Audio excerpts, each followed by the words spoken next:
विज्ञानदायिनी माँ सरस्वती, कण कण में विराजमान ओम, हम सबका भरण पोषण करने वाली भारत माता, इस विद्यालय के विद्वान आचार्यगण, विदुषी आचार्य बहनें एवं मेरे प्रिय भैया बहनों, जैसा कि हम सभी जानते हैं कि हम सब राष्ट्रीय ऊर्जा संरक्षण दिवस का कार्यक्रम मनाने के लिए यहाँ पे एकत्रित हुए हैं, जिसके उपलक्ष्य में हमारे कुछ भैया बहनों ने कार्यक्रम तैयार किया है। सर्वप्रथम मैं कक्षा 6 से बहन खुशी तिवारी को यहाँ आमंत्रित करती हूँ, वे आए और अपना कार्यक्रम प्रस्तुत करें।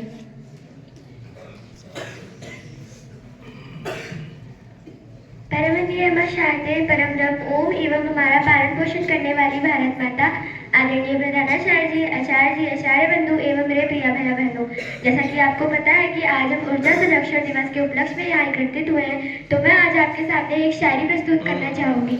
ऊर्जा को बचाना है, कल को सजाना है, ऊर्जा को बचाना है, कल को सजाना है, हर बूंद में ताकत है, इस बात को पहचानना है।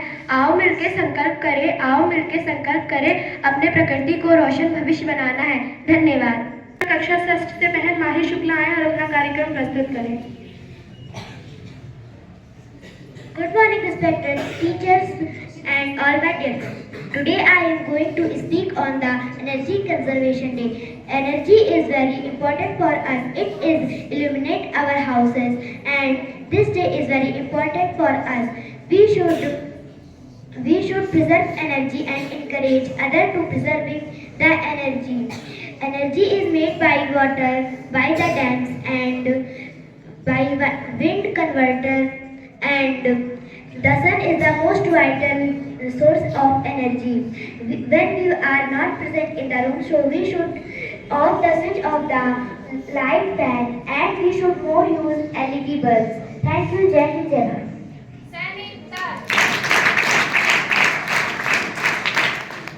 कक्षा 7 से भैया कार्तिकी आए और अपना कार्यक्रम प्रस्तुत करें। कक्षा 8 से बहन वैष्णवी आए और अपना कार्यक्रम प्रस्तुत करें। परम वंदनीय माँ शारदे, परम ब्रह्म ओम, हम सभी का पालन पोषण करने वाली माँ भारती, आदरणीय आचार्य जी, आचार्य बहनें एवं मेरे प्रिय भैया बहनों, आज हम सब यहाँ ऊर्जा संरक्षण के उपलक्ष्य में एकत्रित हुए हैं। ये दिवस हमें ये स्मरण कराता है कि ऊर्जा केवल एक साधन नहीं, बल्कि मानव जीवन, विकास और प्रकृति का मूल आधार है। ऊर्जा के बिना न प्रगति संभव है और न ही आधुनिक जीवन की कल्पना। किंतु विचारणीय तथ्य ये है कि पृथ्वी पर उपलब्ध ऊर्जा स्रोत सीमित हैं। हम जिस तीव्र गति से इन्हें क्षय कर रहे हैं, आने वाली पीढ़ियों के लिए ये गंभीर संकट बन सकता है। अतः आज का ये दिवस हमें सावधान करता है कि ऊर्जा संरक्षण केवल आवश्यकता नहीं, बल्कि समय की पुकार है। जब हम ऊर्जा को संरक्षित करते हैं, तो हम पृथ्वी का भार हल्का करते हैं, पर्यावरण की रक्षा करते हैं और भविष्य को सुरक्षित बनाते हैं। ऊर्जा का विवेकपूर्ण उपयोग हमारी नैतिक जिम्मेदारी भी है। धन्यवाद।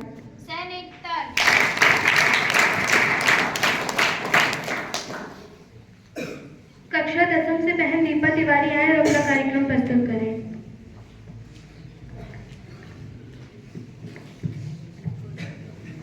आज मैं आपसे किताबों वाली कोई बात नहीं करूंगी, ना मैं आपसे ये कहूंगी कि आप लाइट बंद कर दीजिए, ना मैं आपसे ये कहूंगी कि आप ऊर्जा या बिजली की बचत कीजिए। ये सब तो आपको स्वयं ही पता होना चाहिए। पृथ्वी को बचाना पृथ्वी की आवश्यकता नहीं है, ये तो हमारी आवश्यकता है। सोचिए, यदि हमारी पृथ्वी बोल पाती तो वो हमसे क्या कहती? मुझे तो लगता है कि वो हमसे कहती कि मैं थक चुकी हूँ, मुझे विश्राम दो। सोचिए, जब आप एक बार कल्पना करके देखिए, जब हमारी आने वाली पीढ़ी हमसे कहेगी कि जब आपके पास सभी संसाधन उपलब्ध थे तो आपने उन्हें बचाया क्यों नहीं, तो हम उनसे क्या कहेंगे? और वहीं यदि हम वो सारे कार्य करते हैं जिनसे ऊर्जा की बचत हो, तो हमें वही पीढ़ी ऊर्जा बचाने वाली पीढ़ी कहेगी। आपको बड़े बड़े भाषणों की नहीं, छोटे छोटे कदमों की आवश्यकता है, और यही छोटे छोटे कदम बढ़ाकर आप सच्ची देशभक्ति और सच्चा पर्यावरण प्रेम दिखा सकते हैं। आज मैं इस मंच से आपसे अनुरोध नहीं कर रही हूँ, मैं आपको चेतावनी दे रही हूँ कि आने वाले 30 दिनों में आप 10% ऊर्जा बचाइए और किसी का भविष्य बचाइए। शायद आप जानते नहीं हैं कि 1 यूनिट ऊर्जा में पेड़ों की सांस, नदियों का बहाव और धरती की धड़कन छिपी हुई है। इन्हीं शब्दों के साथ मैं अपनी वाणी को विराम देती हूँ। बहुत बहुत धन्यवाद।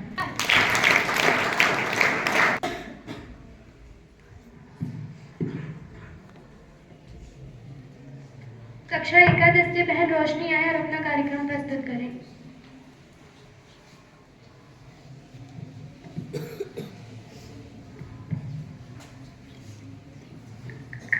परम वंदनीय मां शारदे, परम ब्रह्म ओम और हम सबका भरण पोषण करने वाली भारत माता, आज हम सब यहाँ ऊर्जा संरक्षण के उपलक्ष्य में एकत्रित हुए हैं और मैं इसके उपलक्ष्य में कुछ बातें बताना चाहती हूँ कि ऊर्जा हमारे जीवन का एक अभिन्न हिस्सा बन चुकी है और इसके अंधाधुंध उपयोग से हम अपने लिए संकट खड़ा कर रहे हैं और अगर हम आज भी जागरूक हो जाएं तो हम इसे रोक सकते हैं, जिसके लिए हमारे पास कई उपाय हैं। हम आवश्यकता ना होने पर यदि बिजली बचाएं और बल्ब बंद कर दें, पंखा बंद कर दें, तो ये हमारे लिए फायदेमंद साबित हो सकता है। हमें अगर आवश्यकता ना हो तो उपकरणों के प्लग निकाल देने चाहिए और ISI मार्क के ही बिजली के उपकरण खरीदने चाहिए और ऐसा करके हम आने वाली पीढ़ी को ऊर्जा की समस्या से बचा सकते हैं। धन्यवाद। इसके पश्चात कक्षा षष्ठ भैया ज्ञानेंद्र दुबे आए और अपना कार्यक्रम प्रस्तुत करें।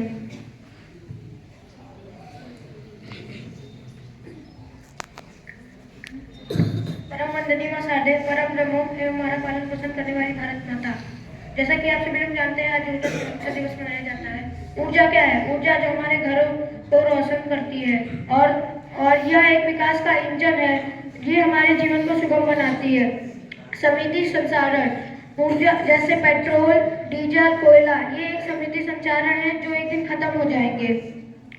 यदि आपको ऊर्जा की आवश्यकता ज्यादातर करनी है तो आप ऊर्जा बचाने का भी प्रयास।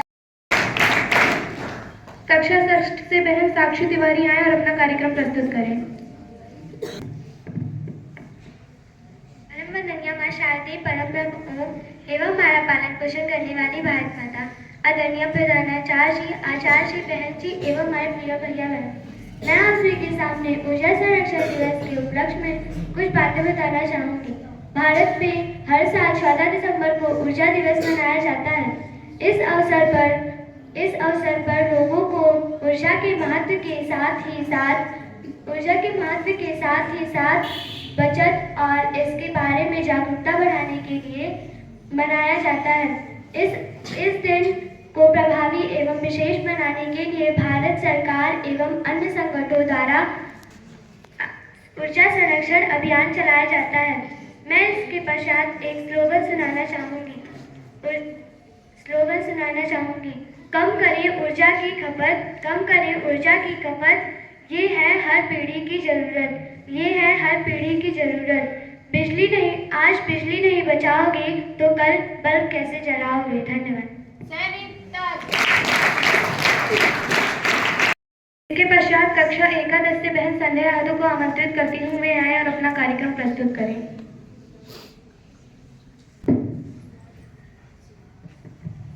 मां शारदे को प्रणाम करती हूँ, आप सबकी उपस्थिति को प्रणाम करती हूँ। आदरणीय आचार्यगण, आचार्य बहने एवं मेरे प्रिय भैया बहनों, जैसा कि हम सभी को ज्ञात है कि आज हम ऊर्जा संरक्षण दिवस के उपलक्ष्य में एकत्रित हुए हैं। तो जैसा आप सभी को पता है कि ऊर्जा संरक्षण दिवस प्रतिवर्ष 14 दिसंबर को मनाया जाता है, जिसका उद्देश्य ऊर्जा को संरक्षित कर उसके प्रति जागरूकता फैलाना है। ऊर्जा संरक्षण दिवस ऊर्जा दक्षता ब्यूरो द्वारा आयोजित किया जाता है। कोयला, पेट्रोलियम और प्राकृतिक गैस ये तो सीमित है, यानी एक समय बाद ये खत्म हो जाएंगे। आज ऊर्जा की कमी के कारण हमें दूसरे देशों से तेल, गैस जैसी रोज के उपयोग की चीजें महंगी कीमतों पर आयात करनी पड़ रही है। ऊर्जा को संरक्षित करने के लिए, ऊर्जा और धरती को बचाने के लिए हमें जागरूक होना पड़ेगा। यदि 100 में से 25% लोग भी ऊर्जा संरक्षित करने के लिए जागरूक हो जाएं, तो आगे आने वाले 50 वर्षों में कितनी ही ऊर्जा बच जाएगी। अच्छा, हम सभी को ये लगता है कि हम बिजली को बंद कर दें, यानी लाइट और पंखे को बंद कर दें तो कितनी ही ऊर्जा बच जाएगी, लेकिन ध्यान रखिए कि बूंद बूंद से ही सागर भरता है। इसलिए ऊर्जा बचाएं, भविष्य बचाएं। धन्यवाद।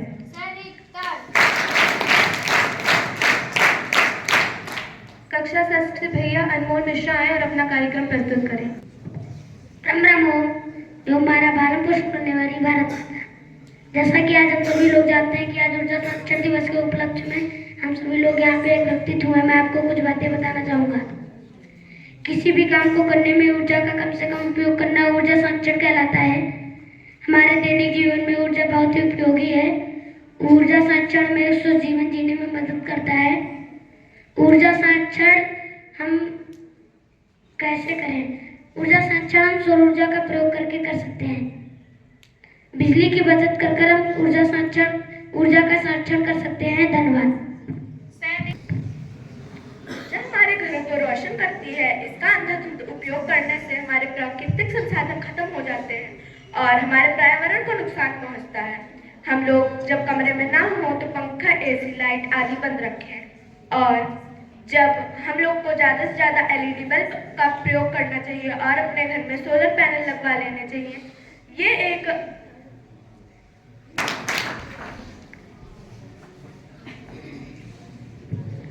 इसके पश्चात मैं हमारे विद्यालय के भौतिक विज्ञान के प्रवक्ता श्रीमान अमित आचार्य जी को यहाँ आमंत्रित करती हूँ। वे आए और हम सभी भैया बहनों का मार्गदर्शन करने की कृपा करें। भैया बहनों, आपको कैसे बैठना है? पहले बिल्कुल सीधे, परपेंडिकुलर, है ना, 90 डिग्री के। और बात नहीं करनी, सब दिखाई पड़ रहे हैं बच्चे। बात करने से सबसे ज्यादा ऊर्जा का लॉस होता है, बोलने से। तो इसलिए आप बिना मतलब ना बोले, अभी हम बोलने का मौका देंगे। विद्या की अधिष्ठात्री देवी ज्ञानदायिनी मां शारदे, विद्यालय के सबसे कर्मठ, जुझारू और विद्यार्थियों के सबसे प्रिय आचार्य जी जो सामने आगे बैठे हुए हैं, आप जानते ही हैं। और इस विद्यालय की रीढ़ आचार्यगण, आचार्य बहनें और हमारे भारत के भविष्य जो सामने बैठे हैं। बहुत ही महत्वपूर्ण विषय पे चर्चा के लिए हम लोग एकत्रित हैं यहाँ पे। विषय है राष्ट्रीय ऊर्जा संरक्षण दिवस। पहला शब्द इसमें है राष्ट्रीय। ये राष्ट्रीय ऊर्जा संरक्षण दिवस है, जबकि अंतरराष्ट्रीय योग दिवस होता है। तो पहले तो हमें ये जानना चाहिए कि what is the difference between national and international. Anybody told me from class 6? राष्ट्रीय और अंतरराष्ट्रीय में क्या अंतर है? ये राष्ट्रीय ऊर्जा संरक्षण दिवस है और वो अंतरराष्ट्रीय योग दिवस है। हाँ बताइए, क्या आप बताइए। राष्ट्रीय हमारे भारत का होता है और अंतरराष्ट्रीय हमारे आंध्र प्रदेश जैसे किसी और प्रदेश में होता है। प्रदेश, स्टेट? No sir, city. बैठिए। एनीबडी? नेशनल जो होता है, जैसे कि अगर हम लोग किसी और देश में खड़े होते हैं कि अमेरिका में ही कहें कि ये हमारा नेशनल पर्व है, तो वो अमेरिका का नेशनल हुआ। नेशनल से हम लोग ये पता लगा सकते हैं कि वो किसी एक देश के लिए कहा जा रहा है, लेकिन इंटरनेशनल मतलब कई सारे देश। हाँ, वेरी गुड। इंटरनेशनल मतलब ऑल ओवर वर्ल्ड। बैठिए। अंतरराष्ट्रीय मतलब हुआ जो पूरे विश्व में जो मनाया जाए एक साथ, वो अंतरराष्ट्रीय हुआ। और राष्ट्रीय मतलब जो खाली अपने देश में मनाया जाए वो राष्ट्रीय है। तो ये राष्ट्रीय ऊर्जा संरक्षण दिवस है। इसी साल अंतरराष्ट्रीय ऊर्जा संरक्षण दिवस भी मनाया गया था। ये ऊर्जा संरक्षण दिवस पे दूसरा कार्यक्रम है अपने स्कूल में। इसके पहले इंटरनेशनल लेवल पे सेलिब्रेट किया गया था और आज नेशनल लेवल पे सेलिब्रेशन का टाइम है। ठीक, तो राष्ट्रीय अंतरराष्ट्रीय में आप अंतर समझ गए। अब दूसरा इसमें शब्द आया है ऊर्जा, energy. What is an energy? Anybody told me from class 6 to 12? ऊर्जा क्या होता है? हमें कोई बच्चे बताएं, क्लास 6 से लेकर 12 तक के बच्चे, कोई बता सकते हो ऊर्जा क्या होती है? हाँ देखिए, हमारी नाक खाली क्लास 6 की बच्ची बचा रही है, जबकि इसको हमने घोर घोर के क्लास में पिलाया है। ऊर्जा क्या होती है? कार्य ऊर्जा शक्ति चैप्टर ही क्लास 11 में है ना, महीने का चेकअप चलता है। लेकिन अगर हम ऊर्जा की परिभाषा पूछ रहे हैं तो क्लास 6 की बच्ची हाथ उठा रही है, सर्व की बात है। हाँ बोलो बेटा। कार्य करने की जब हम ऊर्जा कहते हैं, ऊर्जा के बिना कोई कार्य नहीं करता। वेरी गुड, है ना। The rate of doing work is known as energy. कार्य करने की क्षमता को हम क्या कहते हैं? ऊर्जा कहते हैं। ठीक, क्लियर है ना? कार्य करने की क्षमता को हम क्या कहते हैं? ऊर्जा कहते हैं। आज क्लास 12 के रतन आए हैं क्या? रतन क्लास 12, हाँ खड़े हो। किस साधन से आए हो भैया? आज आप बाइक से आए। बाइक किससे चलती है? पेट्रोल से। ठीक, माने अगर पेट्रोल ना हो तो बाइक नहीं चल पाएगी, साइकिल से आना पड़ेगा, है ना? क्लियर? ये जो पंखे लगे हुए हैं, अगर इसमें इलेक्ट्रिसिटी का फ्लो ना हो, ये जो एलईडी लगे हैं, ट्यूबलाइट लगे हैं, अगर इसमें इलेक्ट्रिसिटी का फ्लो ना हो तो क्या ये चलेगा? नहीं चलेगा ना। हम बोल पा रहे हैं, आप बैठे हैं, क्यों बोल पा रहे हैं? क्यों बैठे हैं आप? बताओ बेटा रोशनी, किस वजह से बोलने की क्षमता आ रही है? ऊर्जा की वजह से।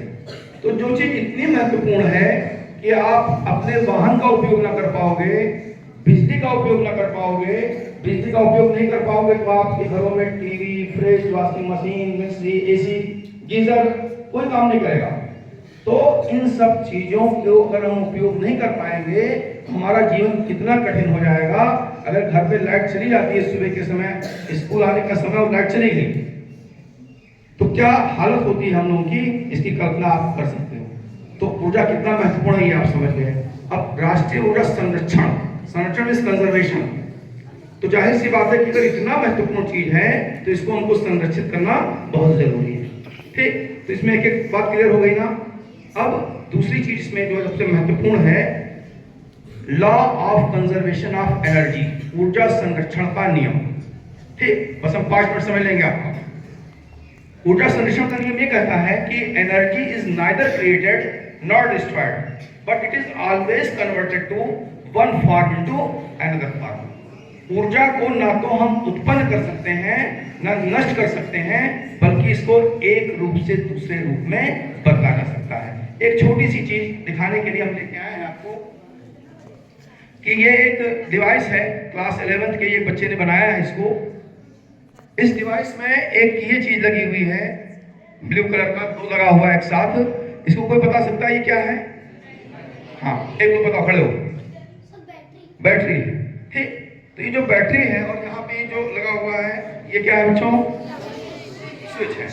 तो जैसे ही हमने स्विच को ऑन किया, ये देखिए जल गया। तो बैटरी में, और बैटरी अगर ना लगी होगी तो नहीं जलता। इसके मतलब बैटरी में कोई ऐसी चीज है जो इस एलईडी को जला दे रही है। क्यों भाई? ऐसा ही तो ना। तो बैटरी में जो चीज है उसको कहा जाता है केमिकल है, केमिकल एनर्जी, रासायनिक ऊर्जा। और उसमें केमिकल्स भरे हैं, प्लेटें लगी हुई हैं और वही रासायनिक ऊर्जा विद्युत ऊर्जा में बदल जाती है। समझ गए? माने नष्ट नहीं हुआ बल्कि एक रूप से दूसरे रूप में बदल गया। ठीक, अब जिस कमरे में हम बैठे हुए हैं, क्या ये कमरा है? क्या हॉल है? ये क्या है? हॉल है। अगर इस हॉल की लेंथ को हम 17.2 मीटर कर दें, 17.2 मीटर की कल्पना करें, और दरवाजे को सब बंद कर दिया जाए, पूरा इसको वैक्यूम क्रिएट कर दिया जाए, तो अगर हम बोलेंगे तो क्या होगा? प्रतिध्वनि सुनाई पड़ेगी, इको। माने जो कुछ हम बोलेंगे वो वॉइस हमारी क्या होगी? रिटर्न होगी। इसके मतलब जो कुछ हम बोल रहे हैं, जो कुछ कह रहे हैं, वो नष्ट नहीं हो रहा है, इस ब्रह्मांड में ही विद्यमान है वो, और हमारे पास वो लौट के आ रहा है। ठीक, तो इसलिए ध्यान दिए, अभी हम खड़ा कर देंगे, सीधे सीधे खड़े करेंगे तुमको, ठीक है ना? इसलिए करना क्या है हमको बच्चों, कि जो कुछ हम करते हैं जब इस ब्रह्मांड में उसी रूप में हमारे सामने आता है, तो जाहिर सी बात है कि हमको अच्छे कर्म करने चाहिए, है ना? विशेष रूप से इस स्कूल की जो सबसे बड़ी समस्या है, बृहद समस्या है, अनुशासनहीनता। हर क्लास में 5, 7, 10 बच्चे ऐसे हैं। इन सब चीजों का, कार्यक्रम का मेन यही उद्देश्य है कि आपके अंदर सुधार हो। ठीक है? और बहुत पहले भगवान कृष्ण ने कहा है कि आत्मा अजर अमर है, ये नष्ट नहीं होती है, बल्कि एक जीवात्मा से दूसरे जीवात्मा में ये प्रवेश करती है। माने ऊर्जा अविनाशी है। इसको बहुत पहले द्वापर युग में भगवान कृष्ण ने गीता में ये चीज कह दी है बेटा। ठीक है ना? तो आज एक संकल्प लें कि आप ऊर्जा को बचाएं, क्योंकि अगर ऊर्जा नहीं रहेगी तो क्या समस्याएं होंगी। एक तो की तरफ हमने ध्यान आपका आकृष्ट कराया है, ठीक है ना? और अनुशासनहीनता नहीं करोगे। गुरुजनों, संपूर्ण आहार, जैसे दूध आपका एक संपूर्ण आहार में आता है, उसमें कार्बोहाइड्रेट भी है, प्रोटीन भी है, फैट भी है। अगर हम दूध का सेवन करते हैं तो सारी चीज़ों को हम ग्रहण कर लेते हैं। तो विद्यालय संपूर्ण आहार कैसे है कि जब आप स्कूल आते हो तो हम लोग कहते हैं आपसे कि आप पैर छुइए, जैसे मंदिर में पैर छूते हैं, मंदिर हैवी है। फिर आपकी प्रार्थना सभा होती है, इससे आपको आध्यात्मिक ऊर्जा मिलती है। पहला कौन सी ऊर्जा मिला? आध्यात्मिक ऊर्जा। आपकी बुद्धि ठीक होगी। अगर आपकी बुद्धि ठीक हो गई तो आप खुद ही पढ़ लोगे। कोई टीचर आचार्य कहे कि हम बच्चों को पढ़ा रहे हैं तो ये गलत बात है। कोई किसी को पढ़ाता नहीं है, हम खाली आपका मार्गदर्शन करते हैं। आपके अंदर क्षमता स्वयं विद्यमान है जो आप पढ़ लेते हो। खेतों में हजारों बीज डाला जाता है, कुछ ही पल्लवित होते हैं, कुछ मर जाते हैं, जबकि सबको एक जैसी सुविधाएं दी गई, क्योंकि क्षमता उनके अंदर स्वयं थी। उसको खाली हमने पर्यावरण दिया। हम खाली आपको एटमॉस्फेयर प्रोवाइड कराते हैं, पढ़ते आप स्वयं हैं। तो अगर बुद्धि आपकी ठीक हो गई, माने प्रार्थना में आप आएंगे, बुद्धि आपकी ठीक होगी तो आप काम अपना स्वयं करोगे। तो पहले आपको आध्यात्मिक ऊर्जा मिली, उसके बाद क्लासेस चलती हैं, physics, chemistry, mathematics, English, Hindi, ये सब चलती हैं। इससे आपकी बौद्धिक ऊर्जा बढ़ती है। कौन सी ऊर्जा? बौद्धिक। फिर नवी पीरियड में आपका फिजिकल होता है, बीच में आपकी फिजिकल क्लासेस भी चलती हैं, उसमें आप ग्राउंड में जाते हो, माने आपका शारीरिक ऊर्जा मिलती है आपको। कौन सी ऊर्जा? शारीरिक ऊर्जा मिलती है। खेल प्रतियोगिताएं होती हैं जो अखिल भारतीय स्तर तक जाती हैं, वहां आप अपनी प्रतिभा का प्रदर्शन कर सकते हो। तो विद्यालय आप प्रतिदिन आइए, कोई कोचिंग इसका रिप्लेसमेंट नहीं है। विद्यालय का रिप्लेसमेंट कोई कोचिंग संस्थाएं नहीं है। आप 3-3 4-4 कोचिंग पढ़ते हो और स्कूल का बहिष्कार करते हो, इससे आपका कतई विकास नहीं होना है। ठीक है ना? It is a totally balanced diet school.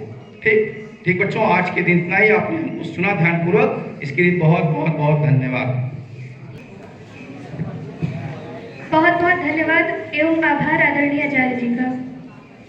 मैं अपने विद्यालय के गणित के प्रवक्ता आदरणीय राजेश आचार्य जी को आमंत्रित करती हूँ कि वे आशीर्वचन प्रदान करने की कृपा करें।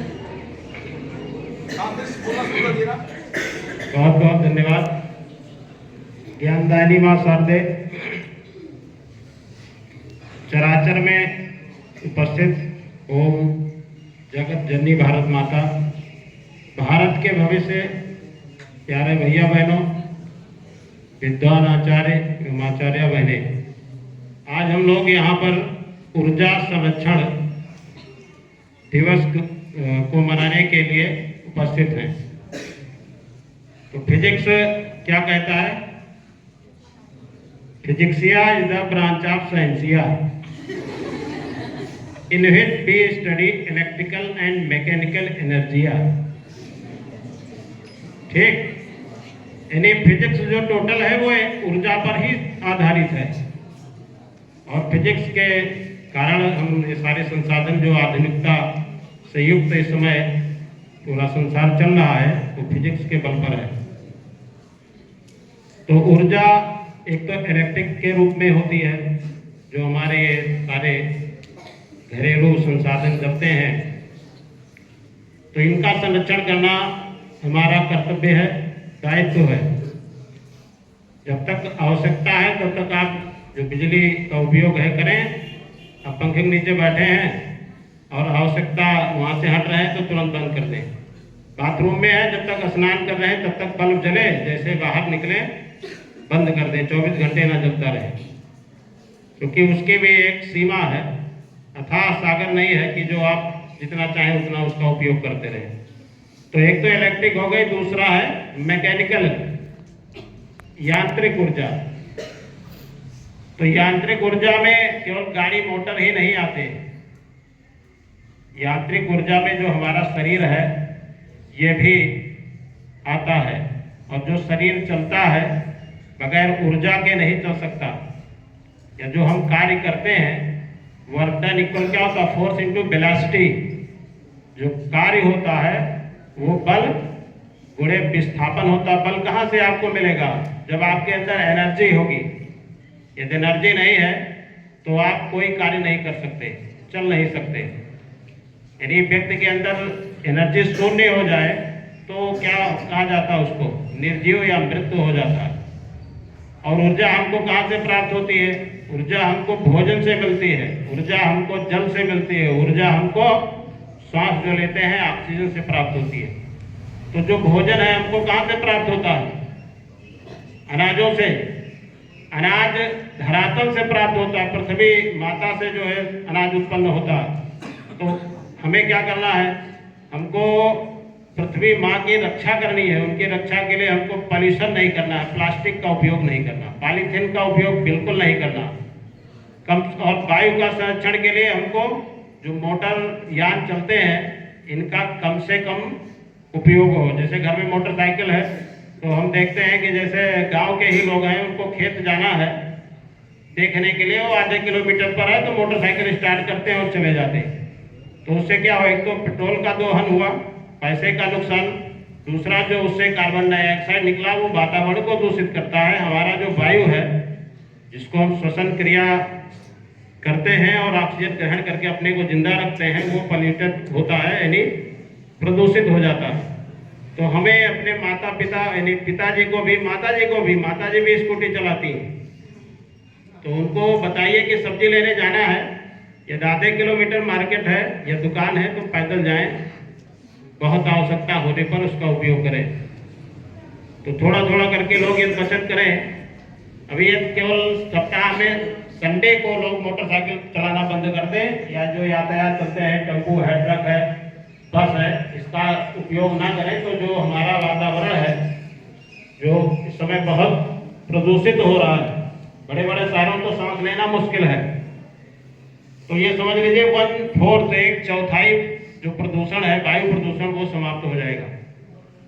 तो घर पे बताइए कि जितनी आवश्यकता हो पापा उतनी मोटरसाइकिल चलाएं। बहुत कम दूरी है, आधे किलोमीटर, तो पैदल चल करके सब्जी लेने जाना है तो झोला लेकर के जाएं, पॉलीथीन का उपयोग ना करें। ठीक, तो ये आपका जो जिससे हमारा जीवन चलता है, भोजन हम लोग प्राप्त होते, जैसे प्लास्टिक का ये खेतों में चला जाता तो 100 वर्ष तक ये नहीं सड़ता गलता, और जहां पे पड़ जाता है उतनी मिट्टी बेकार हो जाती है, उसमें कुछ उग नहीं सकता। तो हम लोग छोटा छोटा प्रयास करेंगे तो उससे हमारा जो भारतवर्ष है ही नहीं, पूरा विश्व प्रदूषण से थोड़ा मुक्ति उसको मिलेगी और हम अपना गिलहरी रोल अदा कर सकते हैं। तो वायु प्रदूषण है, जैसे जल प्रदूषण है। जल प्रदूषण में क्या है कि कूड़ा कचरा हम लोग ले जा करके तालाबों में, नदियों में फेंक देते हैं। जैसे इधर दुर्गा पूजा होगा तो जितना माला फूल कूड़ा कचरा है ले जा करके और तालाबों में डाल देते हैं। तो उसमें भी जलीय जीव होते हैं, असंख्य जलीय जीव हैं जिनका जीवन उसमें चलता है, और वो जो केमिकल होते हैं उसकी वजह से क्या हो जाता है, उनका जीवन यापन रुक जाता है, नष्ट हो जाते हैं। बहुत ढेर सारे जीव हैं जो समाप्त हो गए। और जो ये हमारे जानवर छुट्टा घुमा करते हैं और इसके अलावा जंगली जानवर हैं, इनके पानी का साधन क्या है, नदी तालाब है। तो इनका धीरे धीरे इनकी प्रजातियां समाप्त हो रही है। क्यों समाप्त हो रही है? क्योंकि वो प्रदूषण है, फैक्ट्रियों का प्रदूषण, लोग नाला ले जा करके और नदी में लगा देते हैं। जैसे गंगा माँ का जल पहले जल अमृत के समान अभी भी है, लेकिन कुछ ऐसे जगह हैं जहाँ पे जाकर के आप स्नान करना नहीं पसंद करेंगे। बड़ी बड़ी फैक्ट्रियां हैं, उसको जोड़ दिया गया है। अब जो उनका जल है वो प्रदूषित हो गया। हम लोग गए थे पिछले साल पिठूर, शुक्लागंज नाव गए थे निरीक्षण में। तो पिठूर गंगा जी का बहुत विशाल क्षेत्र है। वहां जब गए तो हम लोग सोचे थे कि वहां स्नान करेंगे। वहां जब गए तो कुछ दूर तक तो जल सूख गया था। जितना सूखा पार्ट था वो इतना गंदा था कि आप देख करके वहां रुक नहीं सकते थे। तो केवल हम लोगों ने प्रणाम किया और जल उनका स्पर्श किया गंगा माँ को, और फिर वापस चले आए, स्नान नहीं कर पाए। उसका कारण क्या था कि वही जो पड़ोस में लोग बसे हुए थे, उनका जो पॉल्यूशन था, कूड़ा कचरा, उसकी वजह से गंगा माँ का जल जो है प्रदूषित हो गया। तो नदियों यानी जलों को भी हम लोग प्रदूषण से बचाने का प्रयास करें, हम ही लोगों का योगदान रहता है। तो जल हो गया जहाँ से भोजन मिलता है, फिर वायु है जो हमारे संसाधन है, उनका कम से कम उपयोग करें, साइकिल का प्रयोग करें, पैदल चलें, तो उससे स्वास्थ्य ठीक रहेगा। और ऊर्जा, पढ़ाई के लिए भी हमको ऊर्जा की आवश्यकता होती है। किसी कार्य को करने के लिए ऊर्जा की जब आवश्यकता है तो पढ़ने के लिए भी है। तो हम जो हमारे शरीर की ऊर्जा है, आप लोगों के लिए सबसे विशेष ध्यान देने योग्य यही है कि जो आपकी ऊर्जा है वो आप खान पान से प्राप्त करें और अपने पढ़ाई में लगाएं। इधर उधर खेलने कूदने मोबाइल देखने में अपनी एनर्जी को वेस्ट ना करें। सुबह सुबह हम आए तो देखें कि कुछ भैया बहन वहाँ फील्ड में खेल रहे थे। अब जूता आप पहन करके आए उसमें ओस रहती पूरा, हमने जब देखा तो उनका पूरा जूता भीग चुका था। ऐसे 10 दिन आप खेलेंगे पूरा क्या हो जाएगा, खराब हो जाएगा। वही एनर्जी वहां न लगा करके बैठ करके आप क्लास में डायरी ले करके जो ये नैतिक यानी प्रतिदिन की जो क्रियाकलाप है वंदना की उसको याद कर लेते, प्रातः स्मरण याद कर लेते, एक आत्मता स्तोत्र है उसको याद कर लेते, गीता के श्लोक याद कर लेते। यदि ये भी नहीं हुआ, आपको विषय में बहुत रुचि है तो आप किसी एक विषय की किताब खोल करके एक परिभाषा याद कर लेते। जब तक 10-15 मिनट आप खेले तब तक आप एक परिभाषा, एक सूत्र या एक प्रमेय या विज्ञान का एक डेरिवेशन तैयार कर लेते जो आपके काम आता। तो आप अपनी एनर्जी इधर उधर ना वेस्ट करके घूमने टहलने सोने में पढ़ाई में लगाएं जिससे आपका भविष्य उज्जवल हो। तो आज के दिवस पर यही हम लोग संकल्प लेंगे कि हम लोग जो पॉल्यूशन है, जो विद्युत ऊर्जा है उसका भी बचत करेंगे, यानी आवश्यकता होने पर ही उपयोग करेंगे। दूसरे है कि जो हम लोगों को जहाँ से भोजन मिलता है, वायु मिलता है, जल मिलता है, उसको भी प्रदूषण से बचाने में अपना योगदान देंगे। इतनी ही बात कहते हुए मैं अपनी बात को पूरी करता हूँ। धन्यवाद। बहुत बहुत धन्यवाद आचार्य जी का। लास्ट में एक बात बताएंगे, घर से जब आप चलो तो अपने माता पिता का पैर छू के ही आया करो, क्योंकि जब वो आशीर्वाद देंगे तो उनकी जो पॉजिटिव एनर्जी है वो आपको ट्रांसफर होगी। ये आप अनिवार्य रूप से करके आइए। स्कूल में भी सारे गुरुजनों का पैर छूइए, ठीक है। स्कूल में भले ना छू हम लोगों का पैर, लेकिन घर पे छू के आओ देखो, ठीक है ना। इतनी चीज आप करने की कृपा करें। बहनें पैर नहीं छूती हैं शायद, प्रणाम करके आइए हाथ जोड़ के, ठीक है। हम लोग क्या बहनों को पैर छूने की परंपरा नहीं है इधर इस साइड में, बाकी गोरखपुर साइड में है, वहाँ पैर छूती हैं लोग। आप प्रणाम करके आइए, ठीक है ना। आप लोग पैर छूते हैं, हम संपर्क में आएंगे, पूछेंगे घर पे कि आप लोग अर्चा करते हैं कि नहीं करते हैं बेटा, ठीक है ना। ठीक, बहुत बहुत धन्यवाद।